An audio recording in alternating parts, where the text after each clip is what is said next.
Being accidentally buried alive was so common in the Middle Ages that some coffins even had bells attached. Medicine was so primitive and doctors were so inexperienced that people who were unconscious or in a coma were easily mistaken for dead and buried. But do you know what the scariest part was? There were grave watchers whose job was to listen for the sound of bells coming from the graves. Being buried alive wasn't just a fear, it actually happened.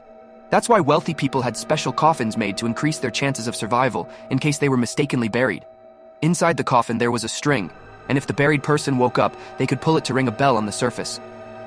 But here's the real question. When the bell rang, did the grave watchers actually come to dig up the coffin? No. Some believed it was the work of the devil and refused to open the grave, and if someone was really alive inside, that's when the true nightmare began.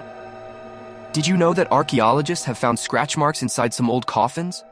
When these graves were opened years later, horrific claw marks were discovered on the coffin lids. This proves that some people were buried alive and desperately tried to escape. But why were people so easily mistaken for dead? In the Middle Ages, doctors would place a mirror near a person's nose to check for breathing. If the mirror didn't fog up, they were declared dead. The worst part? This test was completely unreliable in cold weather. But why wasn't the pulse checking method used? Because at the time, measuring the pulse wasn't considered a reliable method. Doctors didn't know that certain illnesses and comas could slow the heartbeat.